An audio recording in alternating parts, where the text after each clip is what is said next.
pembelajaran hari ini, sebelum kita mulai, biar semuanya berjalan dengan lancar, begitu ya, dan dimudahkan semua urusannya, kita juga diberikan ilmu yang berkah, kita berdoa terlebih dahulu bersama-sama.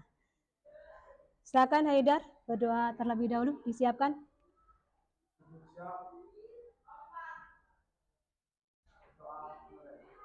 Sebelumnya Ibu mengecek kehadiran terlebih dahulu, siapa dari teman-teman kita yang tidak hadir ya. Kita masuk pada materi baru, yaitu objek studi geografi. Kita akan mempelajari atau membahas kaitannya dengan fenomena-fenomena yang ada pada lapisan geosfer. Dengan harapan nanti setelah kita belajar objek studi geografi, kita bisa memahami, kita juga bisa menganalisis kenapa sih peristiwa itu terjadi, bagaimana sih prosesnya, dan dampak-dampaknya bagi kita itu apa. Dan hal ini sesuai dengan tujuan pembelajaran kita, yaitu nanti kita dapat menganalisa objek material dan objek formal geografi dalam kehidupan sehari-hari dengan benar. Yang pertama, Ibu akan menyampaikan materi terlebih dahulu. Setelah Ibu menyampaikan materi, kemudian nanti Ibu akan membagi kalian menjadi beberapa kelompok. Ibu akan memberikan tugas kepada kalian untuk menganalisis artikel yang berkaitan dengan fenomena-fenomena tersebut.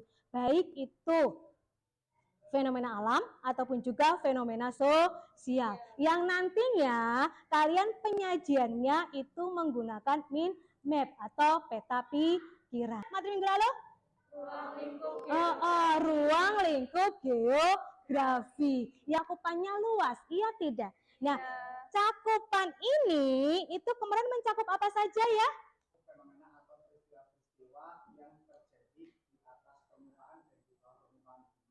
Oke, menyakup kaitannya dengan fenomena. Ada dua objek geografi, apa? Objek material dan objek formal. Objek material dan juga objek formal. Nah, kaitannya dengan objek material itu ada beberapa lapisan yang nanti kita bahas, ya kan? Lapisan geosfer. Apa saja mencakupnya? Atmosfer, lanjut. Litosfer, hidrosfer, biosfer, antroposfer. Apa yang kalian ketahui tentang atmosfer? Apa Haidar? Lapisan udara, kalau misalnya akan perhatikan, itu hanya menuju satu arah. Kenapa bisa terjadi? Iya, karena adanya angin. Dampak negatif enggak? Dampak positif negatifnya ada enggak? Ada. Kekuatan daripada angin itu kemudian cukup besar, maka yang terjadi apa? Badai. Angin puting beliung. Kenapa sih bisa meletus? Karena adanya apa ya? Karena adanya tekanan dari dalam, gitu ya, gas ya, yang kemudian mendorong endapan-endapan yang berada di dapur magma keluar, gitu kan ya? Oke. Apa dampak negatif dari fenomena ini? Jatuhnya korban jiwa. Dampak positifnya ada? Batuan dan juga pasir yang keluar berkaitan dengan apa? Dengan mata pencarian baru, iya enggak? Penambangan. Oke. Fenomena biosfer. Kenapa di Indonesia punya banyak hutan dan kenapa ruang kutub hanya terdapat di kutub utara? Oke, kenapa di Indonesia punya banyak hutan? Yang pertama. Yang kedua, kenapa beruang kutub hanya terdapat di kutub utara? Perbedaan suhu dan juga iklim. Kalau faunanya itu tidak bisa beradaptasi, maka yang terjadi apa? Akan terjadi kepunah. Fenomena yaitu urbanisasi. Apa yang urbanisasi? Perpindahan penduduk dari desa ke kota. Kenapa sih bisa terjadi urbanisasi? Lapangan pekerjaan, bagaimana? Misalnya di kota itu lebih banyak lapangan pekerjaan daripada di desa. Ada dampaknya bagi siapa? Bagi desanya dan juga bagi kotanya. Ya enggak? Dampak bagi desanya apa? Kurangnya pemuda ya. Yang ada tuh yang kecil-kecil ya. Kota sendiri itu apa? Kepadatan penduduk. Sehingga menyebabkan apa kepadatan penduduk? Perumahan kumuh akhirnya muncul. Kita masuk Yang kedua, objek formal geografi. Objek formal geografi di sini itu adalah cara pandang kita terhadap fenomena yang ada. Seorang geografi, maka teori geografi yang kita masukkan dalam melihat fenomena-fenomena alam ataupun juga fenomena sosial. Yang mana di sini nanti kita akan menyajikannya dalam apa? Dalam sistem 5W plus 1H. Ibu akan memberikan kaitannya dengan contoh suatu fenomena, silakan kalian perhatikan contohnya ya. Terus kemudian dicatat nih, catat Januar, Haidar catat ya. Yang penting-penting itu dicatat. Terus kemudian apalagi kaitannya nanti, karena kita nanti membahasnya dengan menganalisanya dengan 5W plus 1H, perhatikan mana sih yang mana sih yang what, mana sih yang where, mana sih yang when, dan sebagainya. Membangun saluran drainase ini kurang lebih sepanjang 4 km. Dari fenomena yang tadi disajikan gitu ya, apa sih yang terjadi? Banjir. Oke, banjir. Kapan? Senin 21 November 2022. Apa? Di sekitar Danau Limboto. Di sekitar Danau Limboto. Terus? Why? Why? Why-nya apa, Risma? Karena adanya pendangkalan danau dan penebangan areal hutan. Bagaimana U-nya? Masyarakat sekitar Danau Limboto. Masyarakat di sekitar Danau Limboto. Yang terakhir. How? Oke, Anissa. Debit air yang melebihi kapasitas Danau Limboto sehingga air meluap dan menyebabkan banjir. Semakin deras hujan, maka akan semakin banyak debit air yang meluap. Ibu akan membagi kalian menjadi beberapa kelompok. Nanti di sini saja ya, kelompok 1 ya. Digabungkan saja.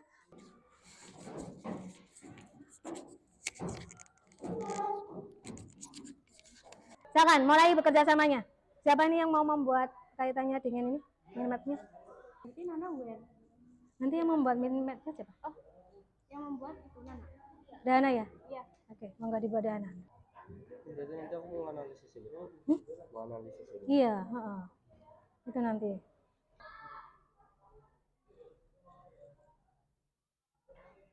Kami di sini dari kelompok 1 akan mempresentasikan hasil dari diskusi kami.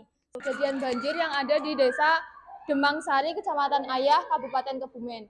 Nah, kejadian banjir ini disebabkan oleh besarnya curah hujan yang mengguyur desa tersebut dari malam hari hingga pagi hari.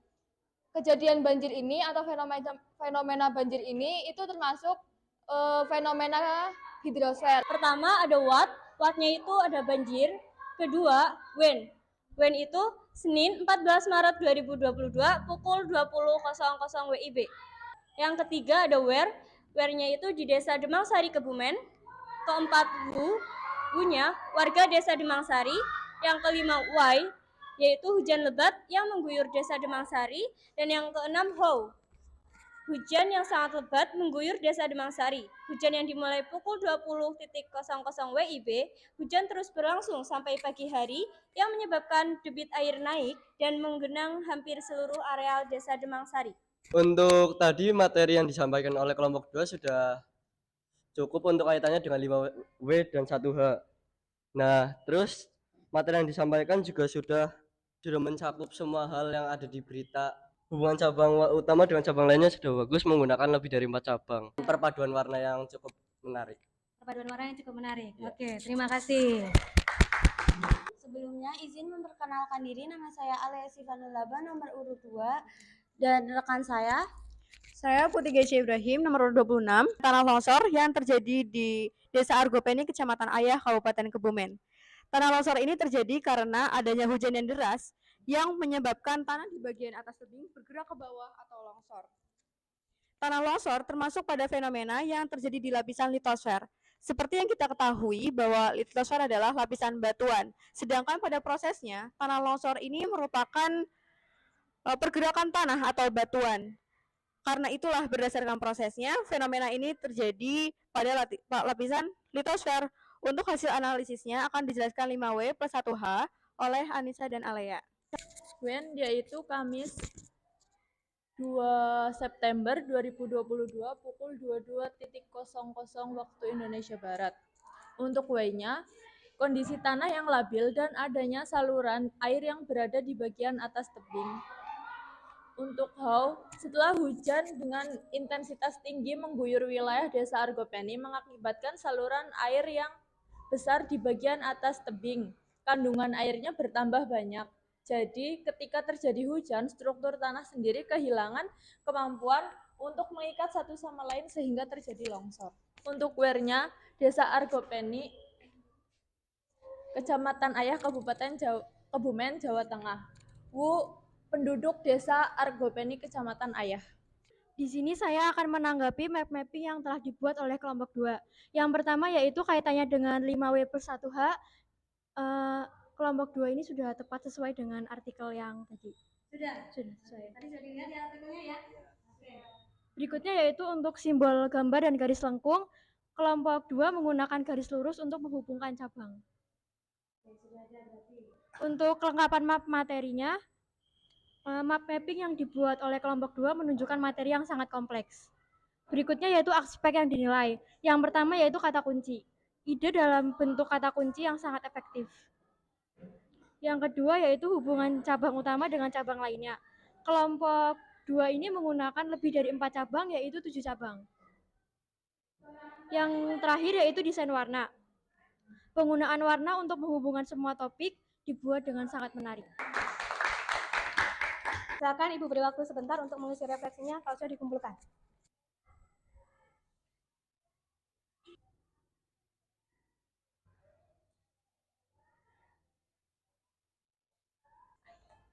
Yuk. Aku ingin membagikan kaitannya dengan LKPD. LKPD ini berkaitan dengan materi yang tadi kita bahas gitu ya. Ada pengembangan-pengembangan sedikit dari LKPD-nya. Silakan kalian kerjakan sendiri-sendiri. Anissa?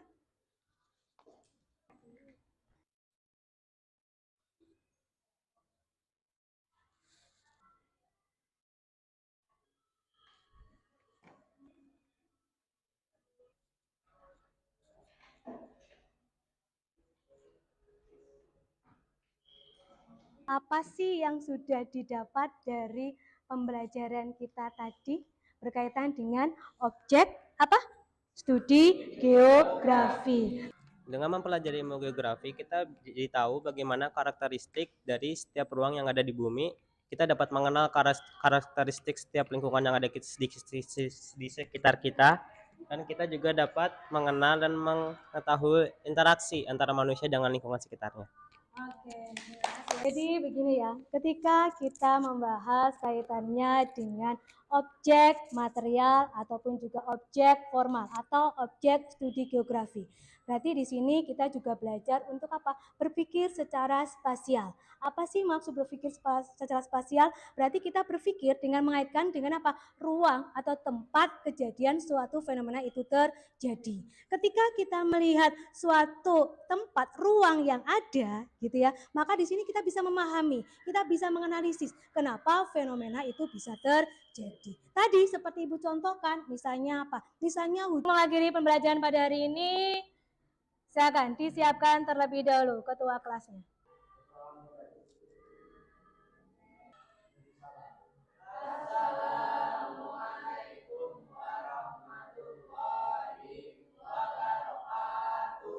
Waalaikumsalam warahmatullahi wabarakatuh. Selamat siang. Tetap sehat ya. Jaga kondisi dan juga tetap semangat.